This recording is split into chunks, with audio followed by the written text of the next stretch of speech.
अच्छा अन्न, अच्छा धन हमें अच्छी जगह तक ले जाता है।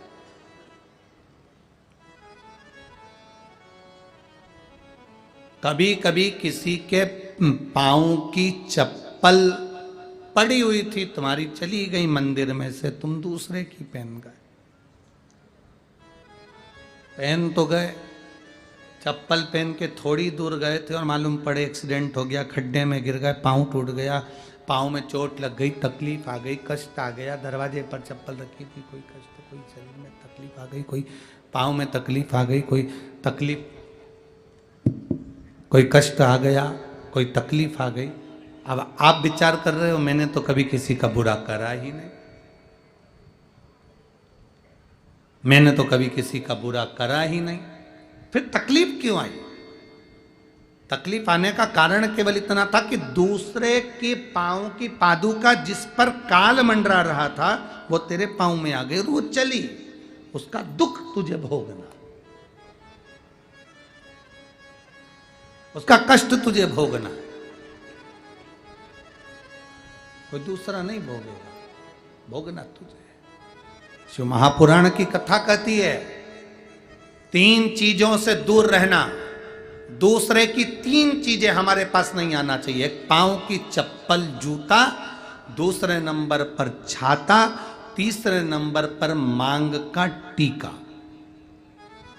ये 3 चीजों से थोड़ी सी दूरी बनाकर चलना, इन 3 चीजों से थोड़ी सी।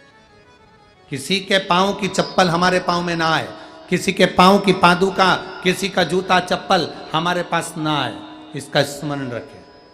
किसी का छाते की छांव में आप बैठे मना नहीं है, छत्र की छांव में बैठे मना नहीं है, किसी के छाते की छांव में चले मना नहीं है, पर किसी का छाता, किसी का छत्र अगर बारिश में गर्मी में तुम्हारे घर पर आ भी गया है तो बहुत दिन तक तुम्हारे घर में नहीं रहना चाहिए, वो छत्र तुम्हें वापस कर आना चाहिए। किसी का छत्र, किसी की पादुका और किसी का मांग का टीका अगर तुम्हारे मांग में आ गया है तो उसको कहीं ना कहीं आपको रखना चाहिए, उसको हमें धारण नहीं करना।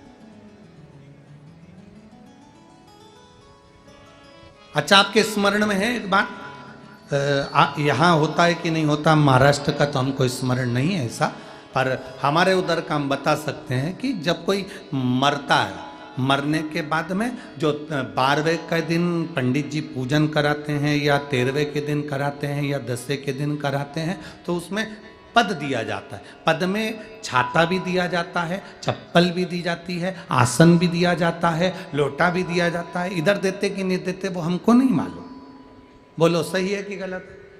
उसमें चप्पल और छाता ये बहुत जरूरी होता है। क्यों? क्योंकि इसमें काल होता है व्यक्ति का, वो काल चला जाए।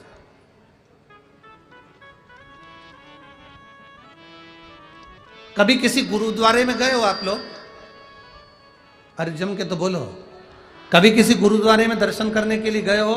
तो गुरुद्वारे में अगर दर्शन करने जाओगे तो वहां आप भोजन करो, लंगर चखो, सब कुछ करो। वहां गुरुद्वारे के बाहर या गुरुद्वारे के साइड में बड़े बड़े व्यक्ति भी तुम्हारे पांव की पादुका, चप्पल, जूते की सेवा करते हैं कि साहब यहाँ जूता रख दो, यहाँ चप्पल रख दो, यहाँ हम उठा कर दे देंगे। उसका कारण क्या है? उसका केवल एक कारण है, जो पादुका की सेवा कर रहा होता है, आए हुए भक्तों की चप्पल की सेवा कर रहा होता है, वो अपने काल को, अपने दुख को, अपने कष्ट को सब मिटा बैठता है उनके चरण की रज को प्राप्त कर।